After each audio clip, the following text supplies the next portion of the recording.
الحكمة والعقل الرشيد، مبارك الله فيك. شكرا السيد الوزير. انا نحب اجابه واضحه وصريحه، علاش ما تقدروش نصبوا حامد؟ كان كيما قال العقيله لو قعدوا في ديارنا شباب مسكرين علينا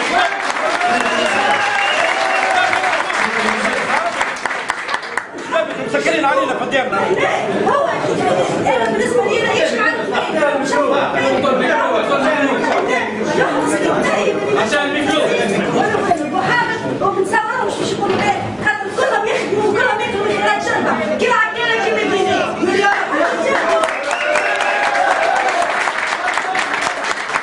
ونعم السيد الوزير، نعم السيد الوزير نحب مناقضه انتخابات راني قبل دخلت بنفس الحماسه في قضايا اخرى تهم بها في شربه في بوري شوف الميزوري ضرب السي سيد واحد اخر. راني حكيت معك ديريكت وحكيت مع السيد الوزير، راني نحب نعرف حتى مش وقته اما ما يصيرش نحبوا نتقابلوا نحكيو شنو هو الحل تاع بنتي قاعده تسرق وتمسخ في الجزيره وقاعده تسرق.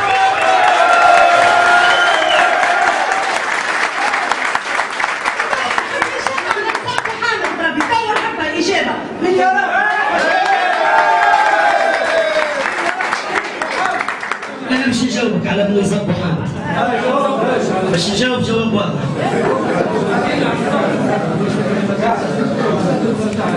أنا نقول اللي ثم أطراف ونتحمل مسؤوليتي في الكلام هذا تدفع نحو تعقيد المشاكل وليس إيجاد حلول لها.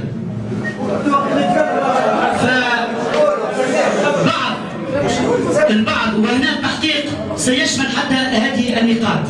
ثم بعض الاطراف شنو الاستراتيجيه نتاعو؟ الاستراتيجيه نتاعو انه نخرجوها الزبله من جربه، نطيشوها خارج جربه، وبعد ذلك تحريض اطراف اخرى لاحياء نعرات جهويه الشراب يطيشوا في زبلتهم عندنا. نقول اللي هذه الاطراف معلومه لدى الجميع. هذا انا نقول اللي الاطراف هذه معلومه لدى الجميع. اذا رجاء احنا جينا طرحين حلول جذريه وليس حلول تعقد وضعيات جهويه لا سمح الله. فحذاري ثم حذاري بالتلاعب في امن بلادنا، هذه خطوره.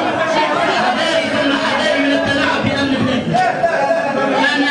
انا كابن لهذه الجهه لا اترجى ولا اقوم باي شعبويه. انا نحب حلول من منطلق المسؤوليه الوطنيه، الحلول اللي الجزئيه والترقيعيه واللي تحدث مشاكل واللي تحدث تداعيات اخرى نحن نرفضها.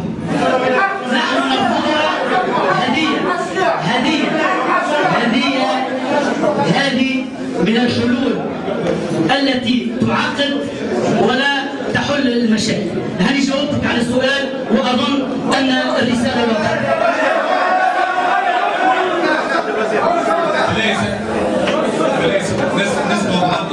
نسمع بعض الخيالي. أنا جاي. سيد الوزير، والله أنا عايش خيالي، نسأل واحد ياخذ تدخل، ياخذ يستنى دوره وياخذ تدخل، أما هذا الرد فعل مباشر واحد كلمتنا مش معقول تواصلوا. هذا عايش خيالي، احنا معروفين بالأدب ومعروفين بالنظام وخلينا نحب نعرف الأعوان شلون بعدها.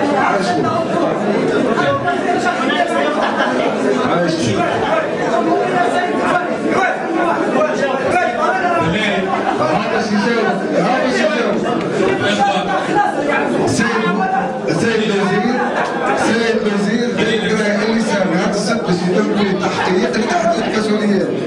اللي صار هذا السبب ماهوش معقول. خلينا نسمع بعض. عايش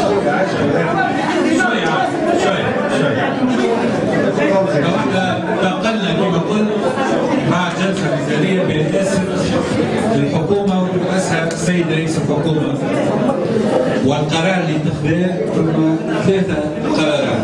قرار يهم الاول البيئي والصرف، وقرار يهم الاحداث اللي صارت نهار 6 اكتوبر، وقرار يهم المتابعه واحداث لجنه صلب وزاره الاولى للمتابعه تاع الزوز هذوك، تاع الزوز مشاكل هذوك. كما تفضل سي سليم، لجنه احدثت باش تعمل تحقيق في اللي صار نهار 6 اكتوبر وتحميل المسؤوليات. باش الحكايه هذه ما تعاودش، لانه اللي صار في جلاله ما هواش حاجه عاديه. نجم تصير في بلايص اخرين، اما اللي صار بعد حل وداس روحه فرحانين بيه يصير معناتها فيها وترفع الاعتصام، معناتها فيها خفايا من الجهتين، وهذاك علاش باش يصير تحقيق، وهذاك علاش رئيس الحكومه عمل لجنه في رئاسه الحكومه باش تتبع الاحداث هذيا وتو تجيكم المعلومات تاع التحقيق هذا اللي باش يصير. بالنسبه للامور البيئيه فما يلزمنا نكونوا عقلانيين. القرار اللي اتخذاه ما هوش قرار عقلاني، ومع هدايا ما هوش قرار عقلاني، وحتى الوفد المفاوض معناتها هو بيده قال اعطيونا موعد لغلق، ما نحبوش نصلح، اعطينا موعد لغلق 2013 2014، يعني حتى بسيعة سامحني خليني نكمل. معناتها العقلانيه كي تبدا فما العقلانيه المفيد غلط. وقت اللي بالتدخل وبعد ما صار وقبل ما يصيروا الاحداث قال يلزم ياخذوا قرار سياسي، لانه النظمه اللي صارت هذه يلزمها تتحل. ولوزاره البيئه وللمدخلين يلقاو حتى اللي يصير في 3 سنين عملوه في عام.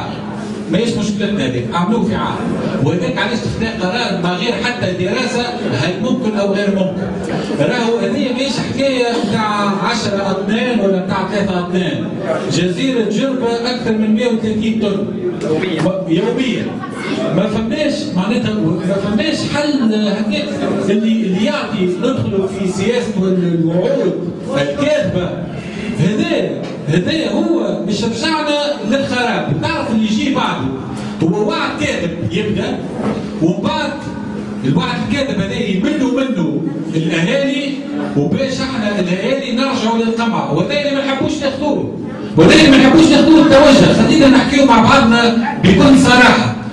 هذا القرار سياسي تاخذ من رئاسه الحكومه مع نهايه الاستعمال هالنصب هذايا في اخر 2013، وايجاد حل جذري. ما عادش الحلول هذايا للجزيره ايجاد حل جذري. وخلي السيده وزيره البيئه ولا الفريق اللي قابلها يقدم هالحل هذايا اللي باش نلقاوه للجزيره.